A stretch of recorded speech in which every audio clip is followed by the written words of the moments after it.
Imagine this. You are an IT administrator and it's 6 a.m. on a Friday morning. Your phone starts buzzing and then it's ringing nonstop. Your inbox is exploding with alerts. Panicked users are calling about blue screens everywhere. You rush to your computer and your heart sinks. Hundreds of servers showing the blue screen of death. Your first thought, did we get hacked? But this is actually worse. Much worse. This isn't just your company either. It's 8.5 million computers worldwide, all crashed simultaneously. Well, you're about to begin the most nightmarish week of your IT career, manually fixing thousands of computers one by one. On the 1-year anniversary of the CrowdStrike outage, I'm going to go over the story of July 19th, 2024, the day that became every IT professional's worst nightmare.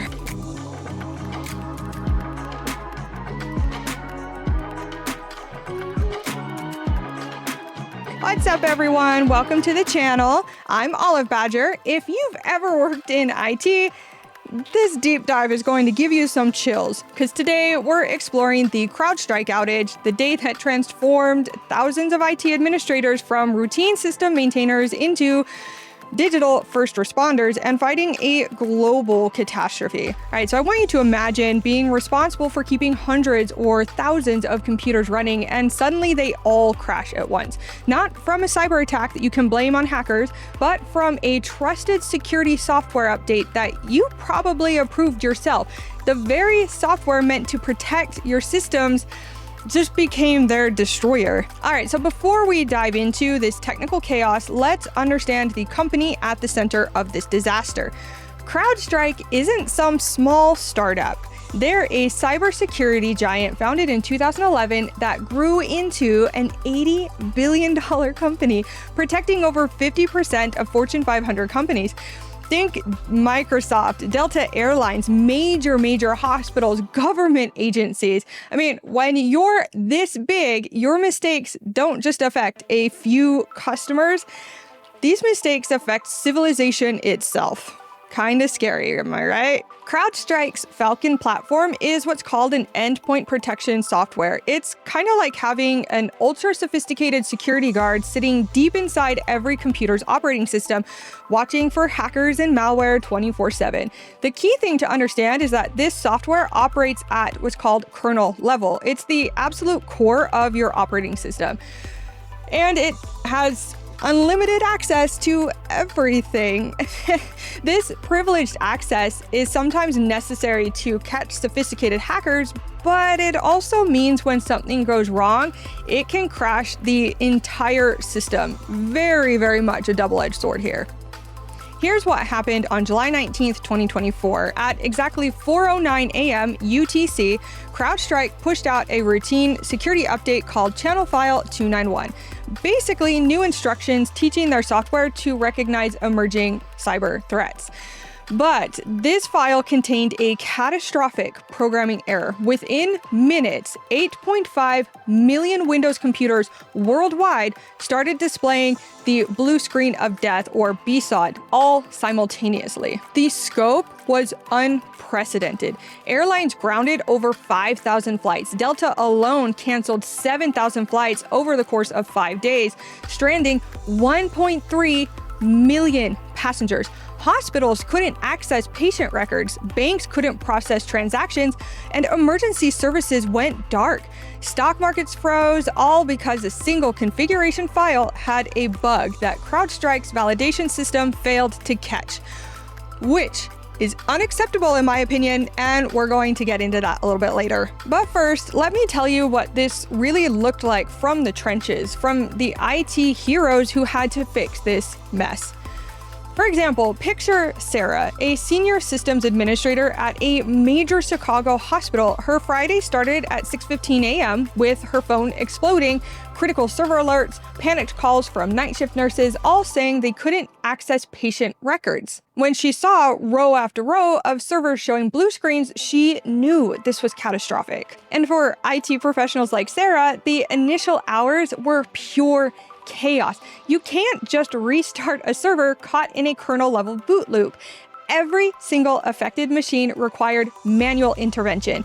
Sarah had to physically walk to each crashed server, boot it into safe mode, navigate through directories, and manually delete a corrupted file with an extremely long, complicated name that I'll put up on the screen here because I'm gonna miss some zero somewhere. But here's what made this an extra special nightmare. Many systems were protected by what's called BitLocker encryption. Sarah had to hunt down unique recovery keys for each server and system before she could even begin the fix. Some keys were stored in systems that were also crashed, so not ideal, like really bad. Next up, let's meet Tom Rodriguez, an IT director for a Detroit manufacturing company. His nightmare wasn't just data center servers, it was 847 employee laptops scattered across offices, homes, and traveling salespeople's cars. Tom coordinated IT staff driving to remote locations, knocking on doors, manually fixing laptops one by one. For large organizations, this became a multi-day marathon. Each manual fix took 15 to 20 minutes if everything went smoothly, longer if BitLocker keys were missing or systems needed physical access. And for anyone who's worked in IT, it's not uncommon for things to not go smoothly. Delta Airlines' IT team had to manually fix systems across hundreds of airports worldwide. Hospital IT departments worked around the clock while doctors waited to access life-critical patient information. I mean, the psychological toll was also immense. As Mike Chen, a Seattle cybersecurity analyst, put it, it's like being a firefighter and watching your fire truck explode. The thing you depend on to solve problems just became the biggest problem of your career. Like, I can't even imagine having to deal with that. But let's dive into exactly what went wrong from a technical perspective, because understanding this failure is crucial for preventing future disasters. CrowdStrike's fatal error was in something called IPC, or Inter-Process Communication Template Type. This template was supposed to define 21 input parameter fields in a specific structure, but the actual file only contained 20 input values. When the Falcon sensor tried to process this file, it attempted to access the 21st parameter that didn't exist. Oopsie. In user space applications, this might just crash that program, but in kernel space, this type of memory violation triggers what's called a kernel panic, leading to the BSOD, blue screen of death, in order to prevent system corruption. I mean, as somebody that's done development professionally, I have made these types of mistakes before in my early development years. It's not uncommon when you're learning, but thankfully we had checks in place that before it even got close to prod or our production environment, this got caught. Come on, CrowdStrike. I mean, honestly, like, raise your hand if you're a developer who hasn't made stupid mistakes like this in your early years. I doubt we'll really see anybody raising their hand. Anyway, here's what makes this particular situation egregious. CrowdStrike was missing basic bounds checking in their code. Bounds checking is fundamental programming hygiene, like verifying an array has enough elements before accessing a specific index. Enterprise security software protecting millions of critical systems should never lack such basic safety measures because, again, you're gonna have people that make mistakes. Developers aren't perfect. That's why we want as many checks as possible to ensure that these issues are caught before being pushed to production or live. Now, the failure went deeper than missing bounds checking. CrowdStrike had multiple validation systems that should have caught this. For example, their content validator was supposed to verify parameter counts match templates, but had some form of a logic error. Their content interpreter was supposed to have runtime bounds checking, but this protection was somehow inconveniently missing. I mean, think of it as kind of like having an airport security checkpoint where both the metal detector is broken and the guards aren't paying attention. What's particularly disturbing is that CrowdStrike actually experienced a similar Linux issue just 3 months earlier in April 2024. That should have been a massive warning that their validation processes were fundamentally flawed, but apparently they didn't apply those lessons to their Windows platform. While technical details matter, the human cost was beyond devastating. Let me share some specific stories that show why this wasn't just a technical issue, it was a human catastrophe. At Massachusetts Massachusetts General Hospital, Dr. Jennifer Walsh was mid-cardiac surgery when systems crashed. The surgery could continue, but they lost access to the patient's complete medical history and allergy information. They had to make critical anesthesia decisions based on incomplete data. Children's Hospital of Philadelphia postponed 47 surgeries, causing emotional trauma for families who had prepared children for these frightening procedures. Kevin Thompson was flying from Seattle to attend his daughter's college graduation in Boston. His Delta flight was canceled Friday morning, and with rebooking systems down, he couldn't get alternative arrangements until Tuesday, missing the ceremony entirely. This story multiplied across 1.3 million stranded passengers. We have Rosa Martinez, who's a single mother in Atlanta. She couldn't access cash for her son's daycare payment because ATMs were down and mobile banking had failed. She had to borrow money from family, causing significant personal stress. Another example, small business owner Mike Chen lost over $15,000 in restaurant sales because credit card processing was offline during the Friday lunch rush. Another example of small business devastation is Lisa Johnson's rural Montana veterinary clinic. It lost access to patient records and medication databases. She had to turn away emergency cases because she couldn't safely treat animals without knowing their medical histories.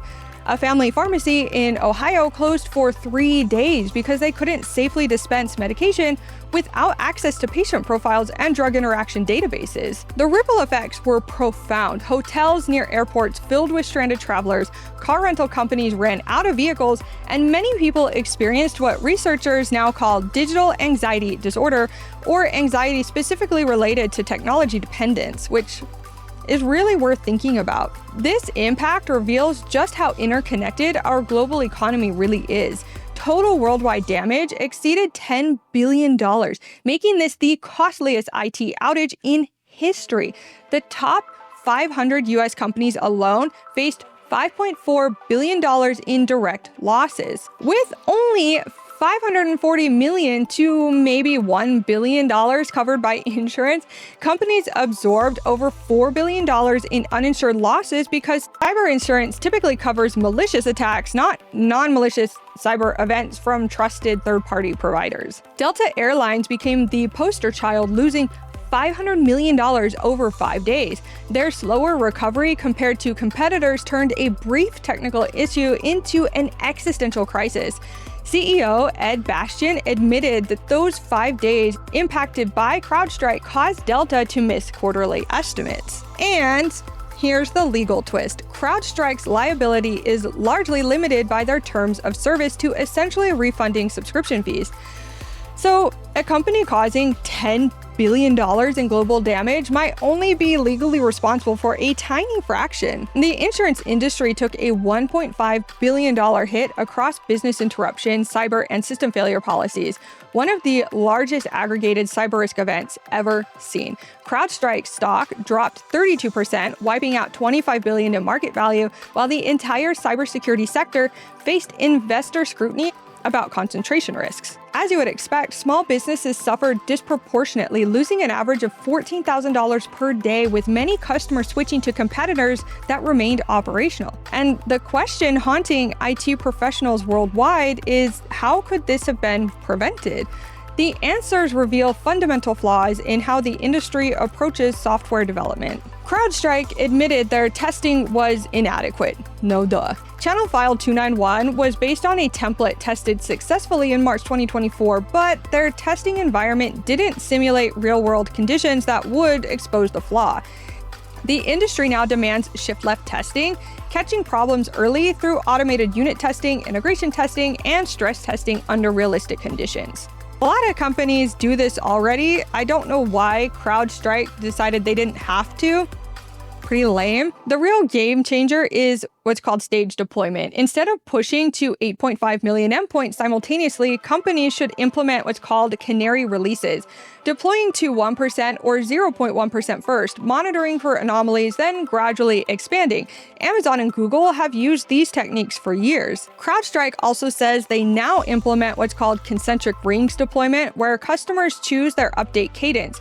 early adopter, general availability, or delayed deployment based on the company's risk tolerance. There's also automated systems that monitor deployment health in real time. If crash rates spike during rollouts, these systems automatically halt deployment and trigger rollback, kind of like electrical circuit breakers for software. There's also growing discussion about moving security software out of kernel space. Apple's macOS uses user space security extensions that provide protection without kernel access. So guess what? We don't need it. People are just lazy. Microsoft attempted similar changes in 2006, but faced resistance from vendors and regulators. Given that it's almost 20 years later, I think they should probably try that again. Companies are also now embracing deliberate failure injection during control conditions to test resilience. Netflix regularly simulates failures to ensure graceful handling of unexpected problems.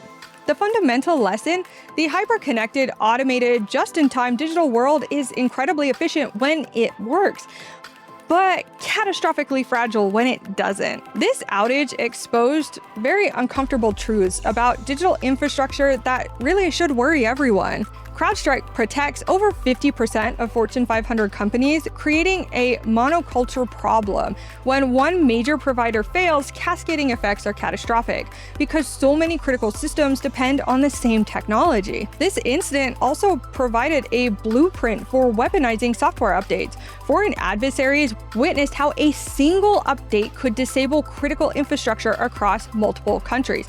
The difference: if this had been deliberate rather than accidental, damage could have lasted for weeks or even months. Advanced persistent threat groups already target software supply chains. As seen in the 2020 SolarWinds attack, the CrowdStrike incident showed them how to cause outages rather than just espionage. Intelligence agencies worry about nation-states infiltrating update systems to disable enemy infrastructure while maintaining plausible deniability. So really, the tools designed to protect us are becoming the most dangerous attack vectors.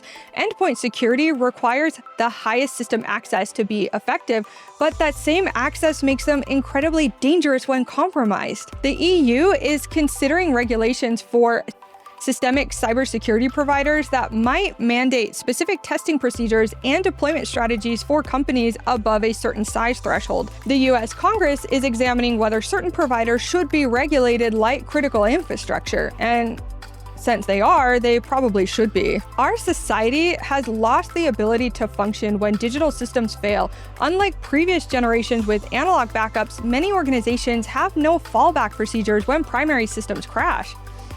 We might want to look into that. Personally, I'm a pen and paper person anyway, so I don't know. Despite the chaos, positive changes are emerging that can strengthen the entire industry. CrowdStrike's response was actually somewhat exemplary in many ways, but fell short in others. They did identify the issue within 78 minutes, communicated transparently, took full responsibility, and worked around the clock, helping customers recover. Their CEO did apologize publicly and testified before Congress, but then also decided to give gift cards or something like that to affected people. Yeah, like a $15 gift card or whatever is going to help billions lost. Okay. There are some organizational changes happening as well. Companies are now diversifying cybersecurity vendors instead of relying on single providers. They're implementing comprehensive disaster recovery with manual backup processes. They're also requiring detailed incident response procedures from technology partners and conducting regular chaos engineering exercises to test failure resistance. So at least that's something. The cybersecurity industry is implementing new standards for software testing and deployment. NIST and CISA, is that how you pronounce that? Are publishing updated Secure by Design guidelines. CrowdStrike has implemented enhanced runtime bounds, checking, improved input validation, and regular third-party security audits. Governments worldwide are deploying cyber resilience regulations, mandatory incident reporting, and oversight of important technology companies.